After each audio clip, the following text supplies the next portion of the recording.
I'm now honored to invite His Excellency Abderrahim Beyyoudh, the head of the Liaison office of the Kingdom of Morocco in Tel Aviv. He has been in Israel since 2021. He's been the head of the North America and Caribbean States Division in the Foreign Ministry. He's also a former Consul General in London and a former Consul General in Amsterdam. The floor is yours, Your Excellency.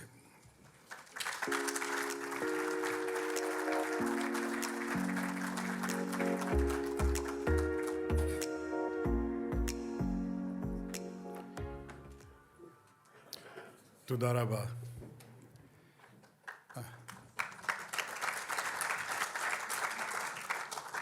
السلام عليكم, שלום, בוקר טוב. אני שמח להיות כאן היום. Hi, good morning. I'm happy to be here this morning. Thank you for inviting me. I'm obliged to switch to English. Excellency, the President of the State of Israel that we just met a few minutes ago, Excellencies, Ambassadors, ladies and gentlemen, distinguished guests, Boker Tov. It's a great privilege and honor for me to be present here and to participate in the opening ceremony of this prestigious conference. Allow me first to extend my warmest gratitude to my dear friend, Major General Amos Gilead, for giving me this opportunity to address you today.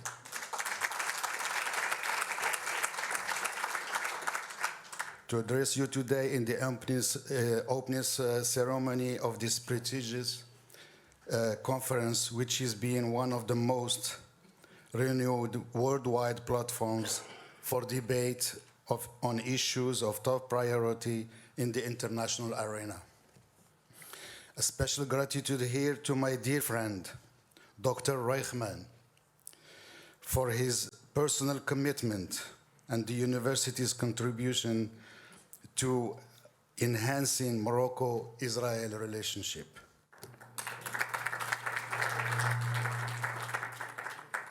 By the way, I should mention the great welcome I am used to receive in this prominent university and the continued fruitful exchange we have been holding together since I assumed office in Israel.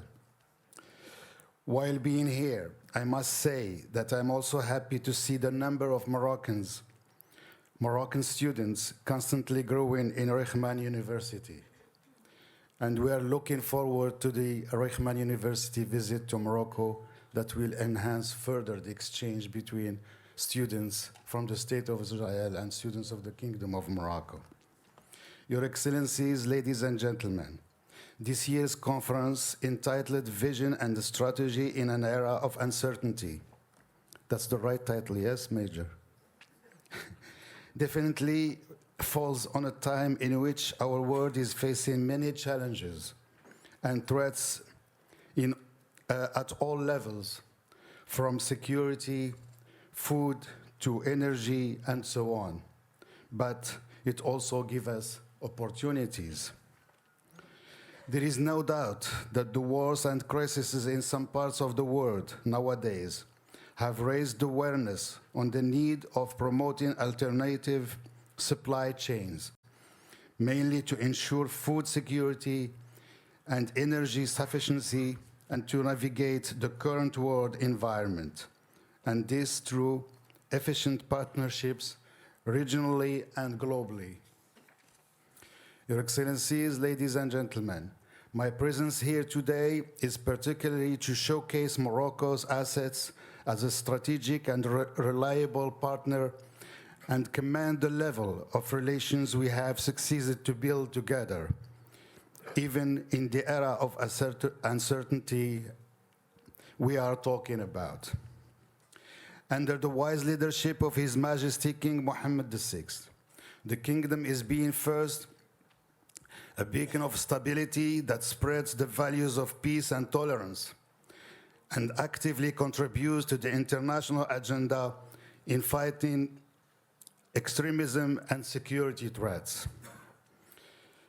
As His Majesty said in his message to the participants in the 9th Global Forum of the UN Alliance of Civilization, which took place in the city of Fez last November, Morocco is built around a model of openness, harmony, and synergy that has been the convergence of Arab, Islamic, Amazigh, and Saharan Hassanian confluence, and that has at the same time been enriched by African, Andalusian, Hebrew, and Mediterranean tributaries.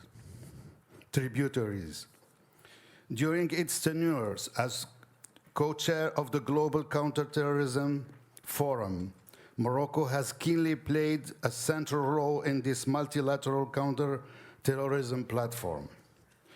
Just early this month, Morocco has, jointly with the European Union, launched the Initiative on Education for the Prevention and Countering of Violent Extremism leading to terrorism in one hand.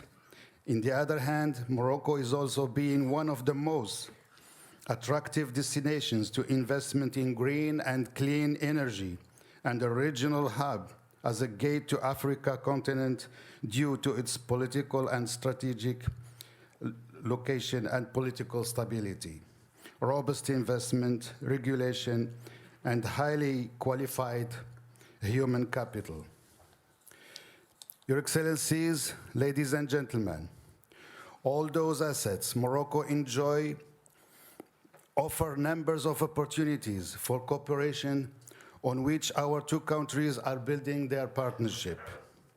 I must say that we are proud of the rapid progress made in our bilateral cooperation since the resumption of the Kingdom of Morocco and the State of Israel relations. The number of agreements, the flights, direct flights between Israel and Morocco, tourists, business trips, conferences between our two countries, partnership between universities, all these reflect how deep our relations and how visionary our shared agenda. Innovation, health, technology, agriculture, climate, water, tourism, R&D are, among others, the centerpiece of our cooperation. The people-to-people relations are also deepening between our two countries. A special thanks to the Moroccan community for their attachment and great love to His Majesty and their country of origin, Morocco. The strong bonds of love that are still flourishing between the Kingdom of Morocco and the Jewish community, not only in Israel but worldwide, are because of the kingdom's active role in preserving the Jewish heritage as part of the Moroccan identity, as Muslims and Jews have been living in Morocco for centuries in communion and spirit of brotherhood. This continues to make Morocco unique and the land of tolerance, living together, coexistence, and peace.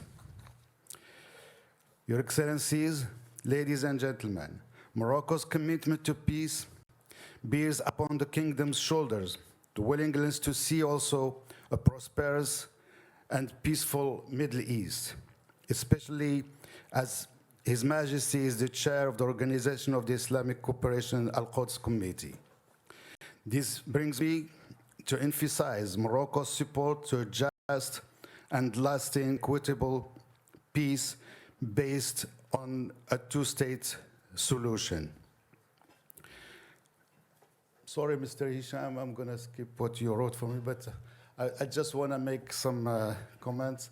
I totally agree with His Excellency, the President of the State of Israel, when he said that we should stay optimistic. Yes, we should stay optimistic, but optimism should be nourished or accompanied by hard work, by goodwill, by courage, and by compromise. And that's the way to the road to peace. I finally would like to conclude that the Kingdom of Morocco, under the leadership of His Majesty King Mohammed VI, even if the title of the conference speaks of uncertainty, in Morocco, the heritage, the coexistence, the tolerance, and the living together that goes back 2,000 years in history, the Kingdom of Morocco, under the leadership of His Majesty, is certain of one thing, that these values, that our heritage, is the road to peace and stability. Thank you very much for giving me this opportunity. Toda rabah.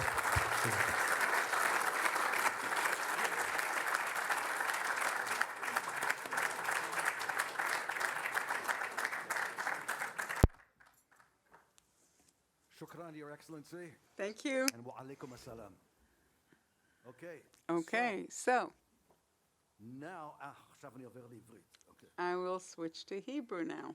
יש לי I כעת have את העונג להזמין the את honor מר to משה invite פדלון, Mr. Moshe ראש Fadlon, the עיריית mayor הרצליה, of the Herzliya משפחת town hall, Reichman, member of the גם delegation of the מעבר לכך, Reichman University, שומע who פה את lives כל across הרעשים the street, ואת כל hears הפעילות. all the noise and בטוח all the שמבסוט commotion here, לראות but את I'm כל sure הפעילות is so הציונית פה. happy to see the vast yours. Zionist activity here. The floor is yours.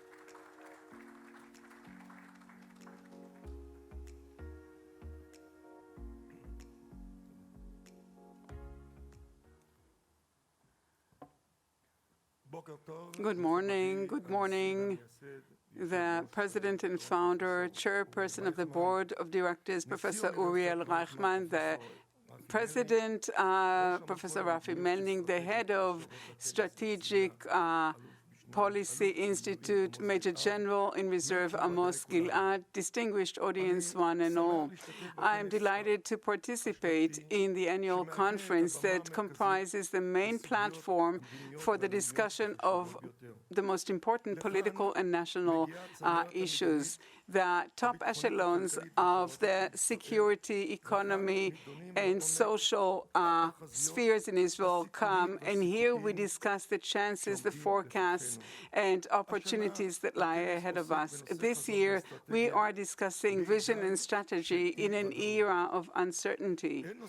There's no more important topic than this, because indeed we live in severe uncertainty concerning substantial matters pertaining to the past and the character of the State of Israel. Distinguished guests, the divisions grow bigger, the ideological gaps grow wider, the security situation worsens, and the national resilience is very feeble. Crime rate in Israel grows exponentially, and that comprises an existential threat. Dozens of thousands of children at risk with no academic frameworks, and they regretfully are en route to crime. It is therefore very important that the Reichman University is devoting this year's conference to a thorough examination of all possibilities that lie ahead of us concerning the risks and the opportunities that exist, if only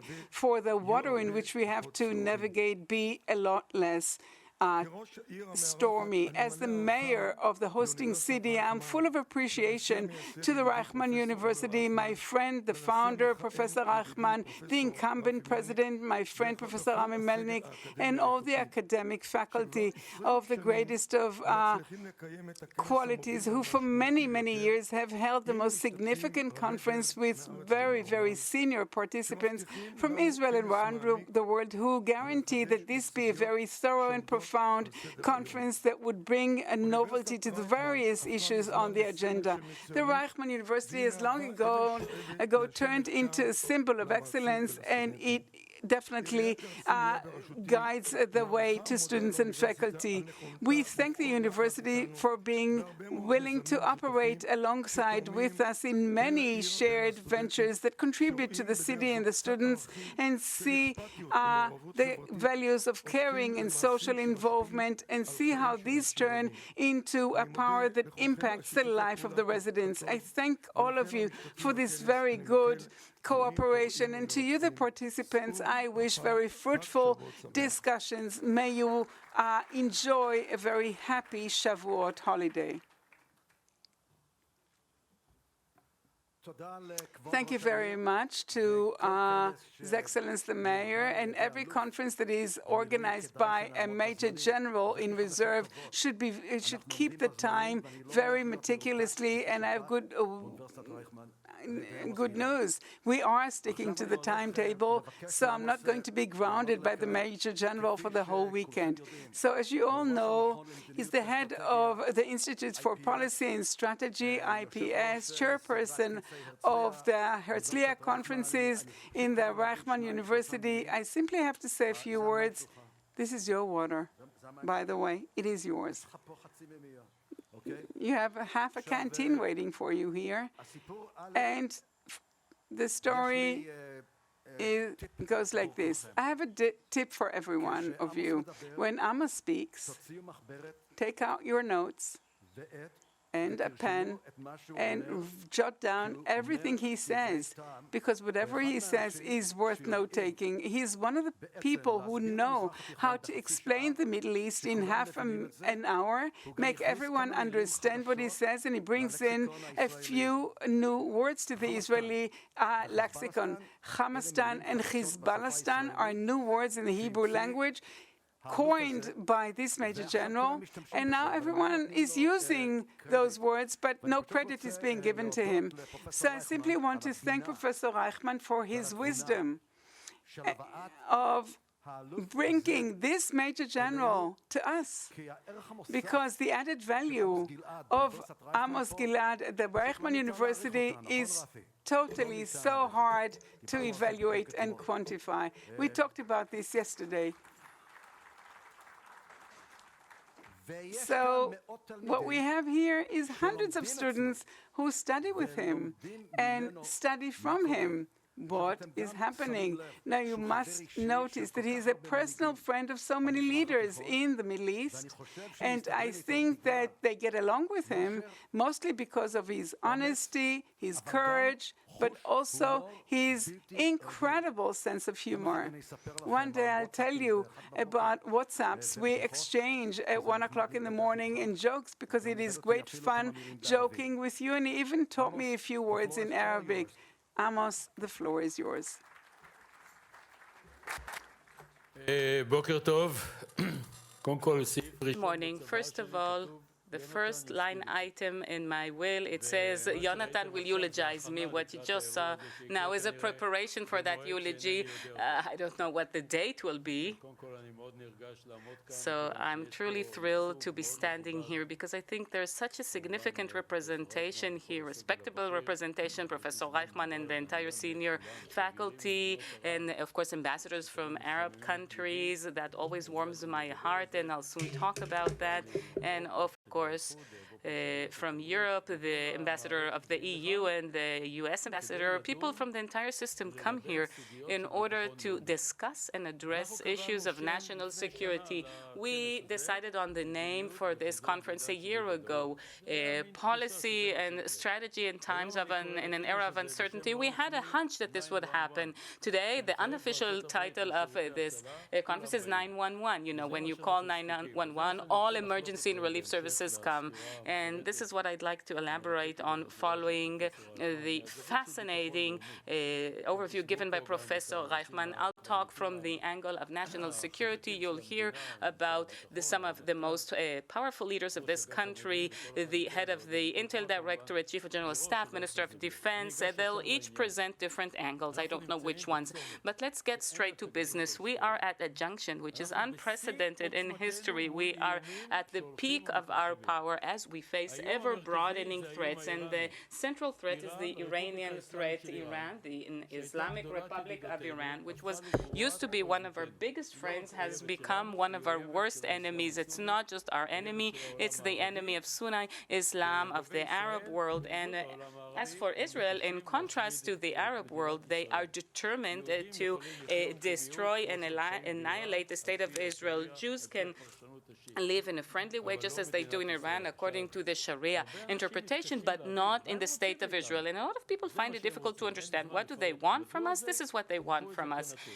No time to get into the details. Just take it as a given. I've had the honor to present to the Prime Minister back in 1996 in the previous century, and I call it BC, before COVID, because I don't want to see for how many years I've been involved in this field, but I need to expose it. And I spoke about the Iranian threat to the then Prime Minister Benjamin Netanyahu, and he adopted the Iranian threat as Israel's main challenge, definitely under his leadership. So where are we at today? Today, the Iranian threat is progressing despite all the efforts. What do the Iranians want to do, and where are they heading? The first item is nuclear weapons. Nuclear weapons in the hands of Iran in combination with a radical extreme ideology. This is the only threat which I determine as an existential one. We can define all threats as existential threats, but this is the only one because the implication of that is terrible, and I don't want to get into the details. It's terrible. Now, Iran is in a stage that it could enrich up to 96% enriched uranium based on its decision, and that is the component still needed for nuclear weapons. And we heard in the American Congress that once they decide, it's a matter of several months. According to our estimate, it's 2 years, but there isn't that much difference between 6 months and 2 years in the history. Definitely in the history of the Middle East, it's a blink of an eye. So the fact that they've reached such a situation that they decide when to cross the Rubicon, and they haven't done so for various reasons and considerations, that's quite astounding. Number two, diverse ballistic capabilities, armed drones, cruise missiles, rockets, missiles, a huge pool, and they're trying it all out now with the Ukrainians. And we need to think what will happen when they finish there. They're just preparing the ground for their war against us. And, you know, with their chutzpah and audacity and violence, they are murdering Ukrainians without any reason. I mean, there is no disagreement or dispute between Iran and the Ukraine. That attests to their murderous nature. And there's also an popular uprising there. The recent uprising was very impressive, led by some very courageous women, but it was run over with terrible torture and brutality and cruelty. And unfortunately, this regime is stable. Another thing is terrorism, cyber terrorism. They're increasing their terrorist activities here. And another important thing, they're creating an axis of evil that includes countries that are falling apart, into which they enter like a pest that attacks the palms from inside. And just like the Lebanese cedar tree, they are eating it from within. It is a bankrupt country, Lebanon, and Hezbollah, which is growing from within, is strong. It currently has 150,000 rockets. I won't be surprised if they even have more, but that's the number we know of. Syria, if Hafiz al-Assad would have seen what his son did to Syria, he would have turned, around in his grave. With Bashar al-Assad, he gave Syria to the Iranians and to the Russians so that they will save him from destruction. He murdered, he killed 500,000 people. Half the population was exiled from their homes, and now he's accepted to the Arab League in Riyadh. These things are quite amazing. Now, Iran itself was under sanctions. They are now coming out of this isolation the way they see it. They are making a strategic alliance with Russia, and they're forming strategic relations with China. Now, where is Israel? Israel has tremendous power, tremendous military power. We have a very sophisticated air force. We have air defense capabilities and protection from missiles, which we constantly see. We have amazing intel capabilities. Look how far we've come. They took 500 kilos of documents from the archives of the nuclear weapons, one of the most secretive places in the heart of Tehran, and they managed to bring it here to Israel. But there is one terrible thing that's happening to us. I call it the regime coup. I don't call it a revolution. I don't call it a reform. It's a coup. And the purpose of this is to turn us from a successful, flourishing democratic country to a failing, weak country. That's a strategic warning. If I were in the Intel Directorate, I would have said this is a strategic warning. Let's see what's happening. Our might is based on very impressive military power that I've just detailed. And alongside that, we have political, diplomatic, strategic power. First and foremost, These are our strategic ties with the U.S. With all due respect to various politicians and ministers, and I don't even wish to mention them by name, who say to the American ambassador, mind your own business, or who do you think you are? That's what they say to the U.S. It's such stupidity. It harms Israel.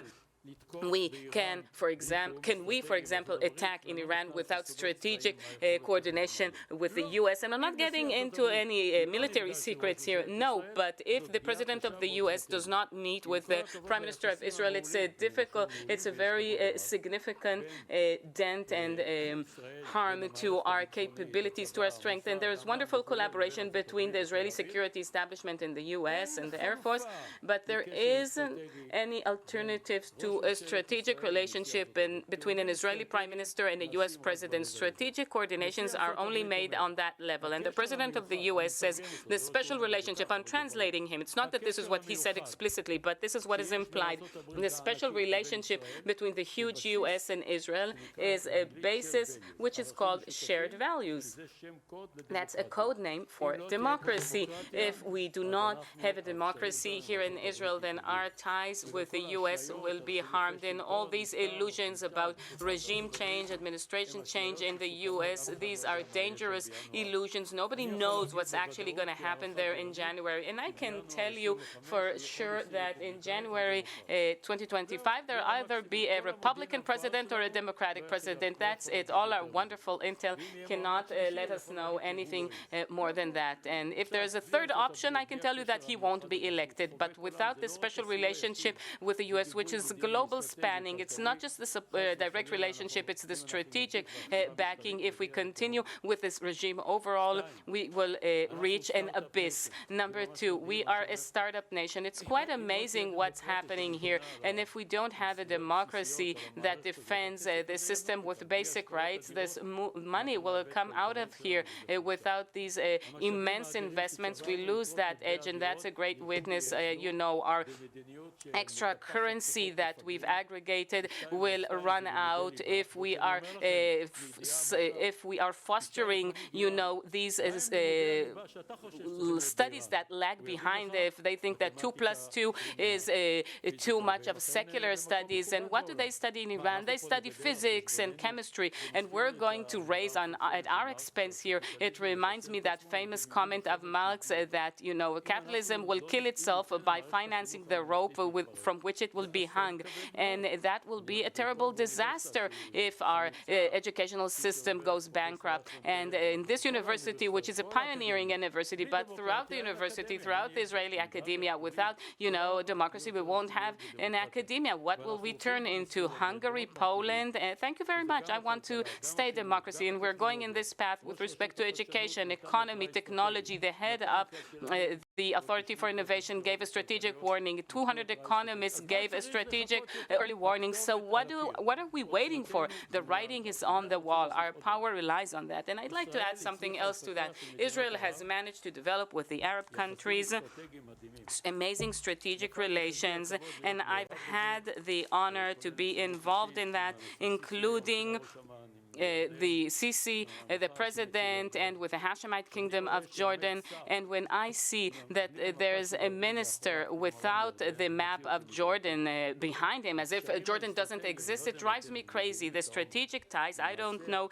if you understand the depth of this. The Hashemite Kingdom of Jordan, it's not that we're doing it a favor, but rather there's a mutual interest. We have strategic depth. Without the Hashemite Kingdom of Jordan, the way it's built today, our national security in the most deepest sense will be severely harmed, and I can elaborate on how it will happen, but I don't want to go beyond my time. Without ties, strategic ties with Egypt, just like the Moroccan ambassador described, without the Abraham Accords, these things are a force multiplier, not just for us, for the entire region, and we are exchanging capabilities. I always have full and tremendous respect for Arab countries, for Arab leaders, and I'm truly proud personally that I've had the opportunity to contribute through the security establishment, along with an entire system that knows this, the military and the other intel services, just how important this relationship with Arab countries are. But if there are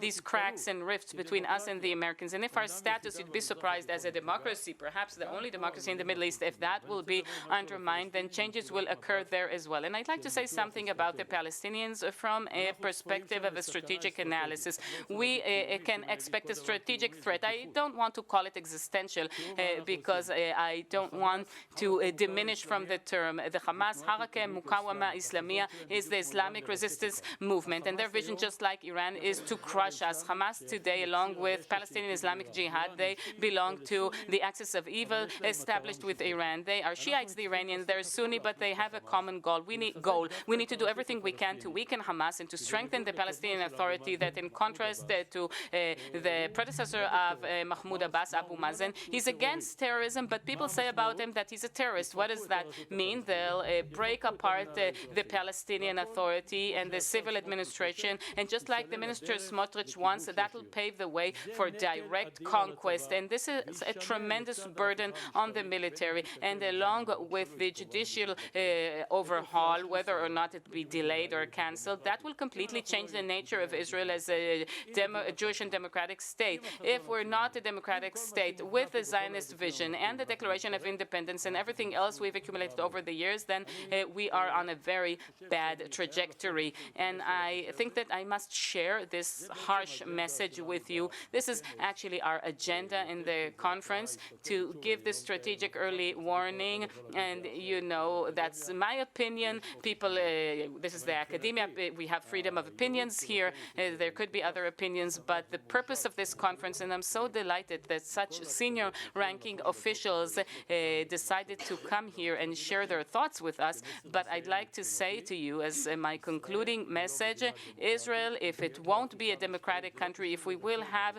a judicial or a regime overall, it has nothing to do with reform. Reform has to do with a more efficient police, shortening verdicts. There's a lot of things that need to be reformed. But this is not a reform. This is a false name. It's a fake name. It's this malicious software invented in Israel. Khamenei is saying, wow, these Jews have gone crazy. What have they done? They invented this malicious software. It's just, of course, things I'm saying to myself. It's my imagination. It wasn't really said. But now they've come up with this malicious software that will harm themselves. Let's just sit out and wait. We need to stop this judicial overhaul. Israel, if it won't be a country that's based on its basic values, our national security will be impacted and harmed in all these aspects I've just shared with you. The good news, there are some good news. It's not all bad news. The good news is that there is a popular resistance movement that nobody could have imagined. I didn't imagine. I was in charge of military assessment for many years. If somebody would have asked me if there would be such an impressive protest, I would have said impossible. The only protest I ever saw in Israel is in the airport before Israelis board the airplanes. But all of a sudden, Israelis are getting up to change, to go against the strategic change we're trying to enforce on ourselves. So I think that the judiciary overall will stop, and there are other threats. I thank you all for coming, and I'm sorry if you're a bit uncomfortable because so many people want to attend. So I'm very proud of your attendance and proud of this conference in general. Thank you very much.